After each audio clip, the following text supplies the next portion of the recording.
హనుమాన్ ప్రస్తుతం pan India లెవెల్లో ఈ మూవీ గురించి మాట్లాడుకుంటున్నారు. రిలీజ్ అయి 12 రోజులుగా వస్తున్న ఇంకా బజ్ మాత్రం అదే స్థాయిలో నడుస్తుంది. సౌత్లో మాత్రమే కాకుండా నార్త్లో కూడా హనుమాన్ గురించే చర్చలు జరుగుతున్నాయి. అయితే ఇప్పుడు హనుమాన్ గురించి మాత్రమే కాకుండా జై హనుమాన్ గురించి కూడా పెద్ద ఎత్తున చర్చలు, ఊహాగానాలు మొదలయ్యాయి. సినిమా రావడానికి ఇంకో ఏడాదికి పైగా సమయం ఉన్నా కూడా జై హనుమాన్ కథ ఎలా ఉండబోతోందో అని ఇప్పటి నుంచే మాట్లాడేసుకుంటున్నారు.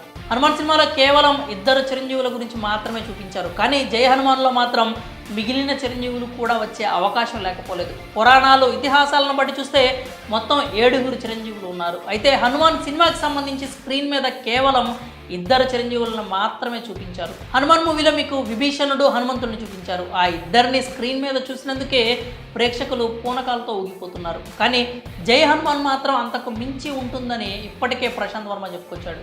అంతేకాకుండా హనుమాన్ క్యారెక్టర్ కోసం స్టార్ హీరోని వెతికే పనిలో కూడా పడ్డాడు. ఇప్పటికే ఈ మూవీపై హైప్ విపరీతంగా పెరిగిపోయింది. అయితే ఇప్పుడు జై హనుమాన్కి సంబంధించి సోషల్ మీడియాలో కొత్త చర్చ జరుగుతోంది. ప్రశాంత్ వర్మ కామెంట్స్ని డీకోడ్ చేస్తూ జై హనుమాన్ స్టోరీ ఇలా ఉండబోతోందా అనేటువంటి ఊహాగానాలు అయితే స్టార్ట్ అయ్యాయి. అవేంటంటే ప్రశాంత్ వర్మ తన ఇన్పుట్స్, రెఫరెన్స్లు అన్నీ కూడా పురాణాలు, ఇతిహాసాల నుంచే తీసుకుంటానని చెప్తూ ఉంటాడు.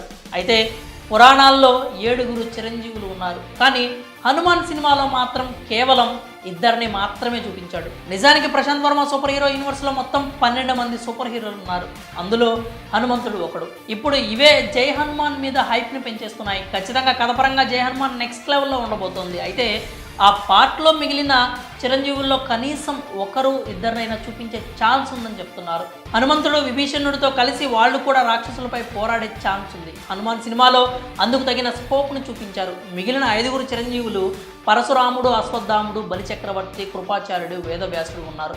హనుమాన్ సినిమాలో విభీషణుడితో ఒక డైలాగ్ చెప్పించారు.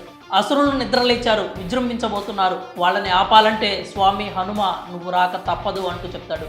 జై హనుమాన్లో ఖచ్చితంగా హనుమ పరాక్రమాన్ని కళ్ళకు కట్టినట్టు చూపించబోతున్నారు. అయితే ఆయనకు మద్దతుగా మిగిలిన చిరంజీవుల్లో ఎవరినైనా తీసుకొస్తారా అనేదే ప్రశ్న.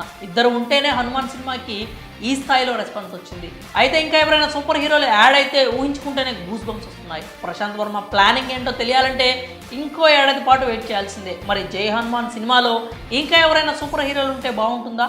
మీ అభిప్రాయాలని కామెంట్స్ రూపంలో తెలియజేయండి.